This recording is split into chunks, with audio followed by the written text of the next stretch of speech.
Hello everyone and welcome to Dutch Greybeard. I've got some catching up to do in my monthly wrap-ups, so I'm going to cheat a little bit. In this video I'll be wrapping up 3 months, February, March and April. I'll try to go through my lists fairly quickly. Let's start off with February.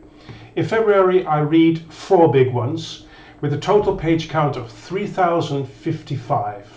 I continued in my Wheel of Time journey with 3 books: The Great Hunt with 701 pages, The Dragon Reborn 671 pages, and Part 4, The Shadow Rising, which was 1019 pages.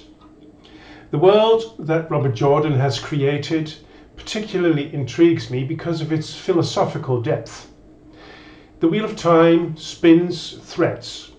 Every thread is a life, and every thread plays a role in the pattern that is woven. The wheel weaves as the wheel wills. The pattern puts everything in its place precisely, and when we try to alter it, especially if Taveren are involved, the weaving changes to put us back in the pattern as we were meant to be.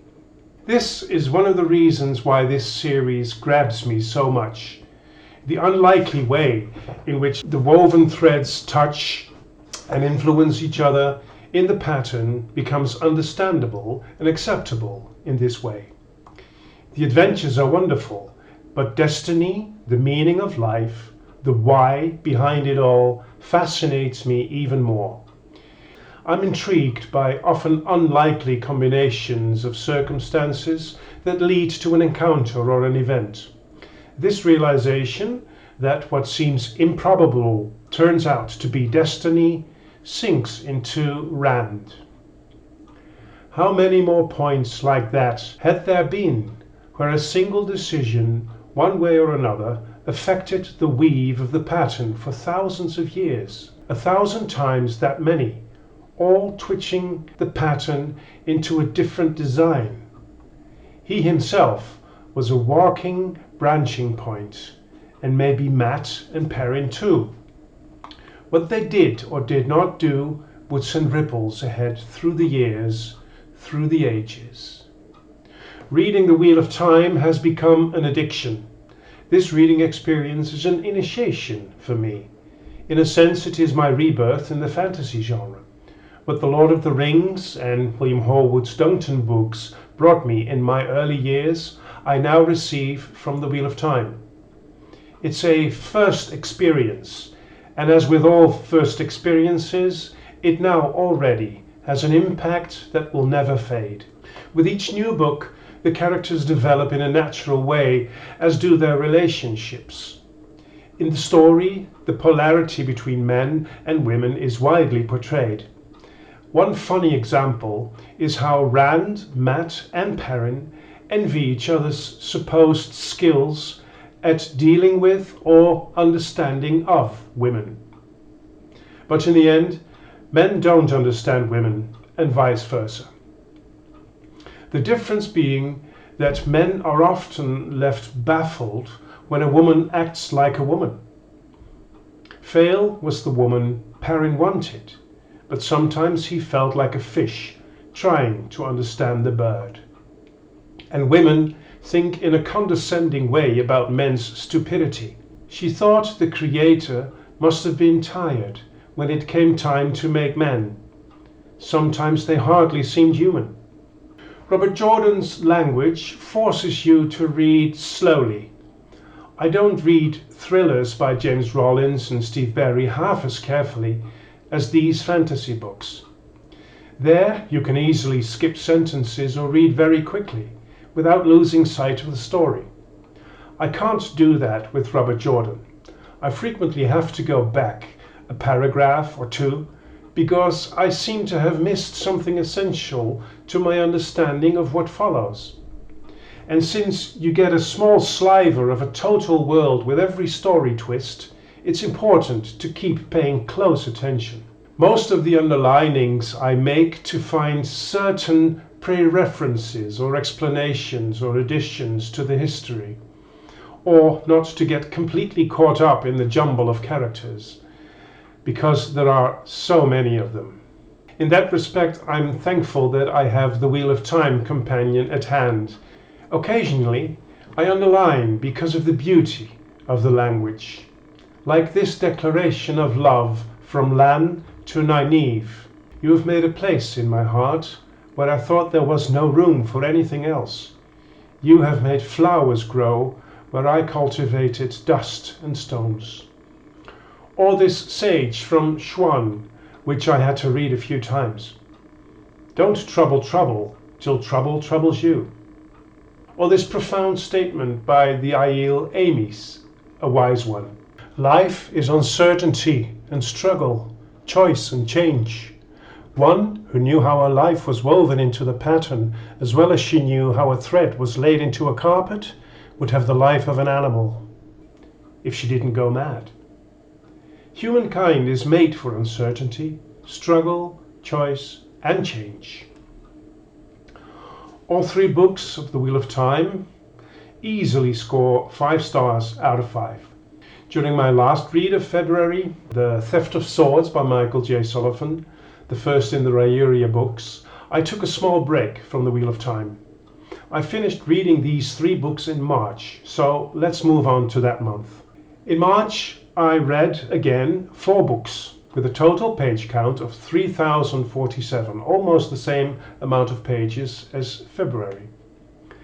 Let's talk some Riyria first. The other 2 books in the series are Rise of Empire, which is 781 pages, and Heir of Novron, 928 pages.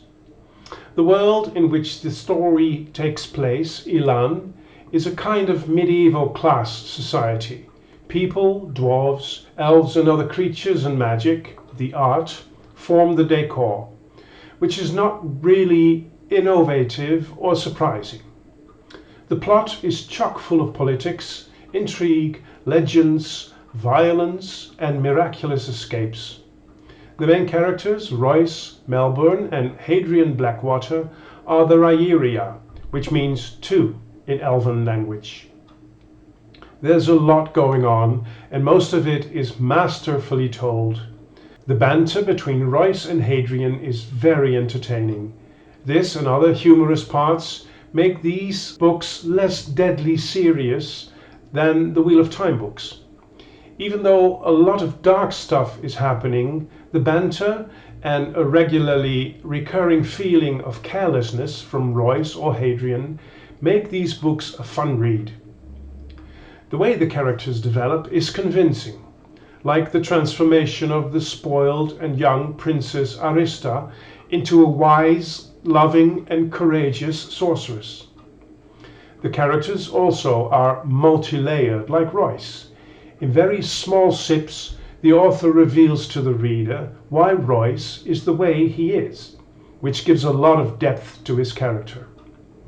In these books I met the monk Myron, one of the most lovable characters I've ever encountered in a book. He develops from this unworldly hermit to the kindest and wisest person, which make him a textbook example of how wisdom and naivety go hand in hand.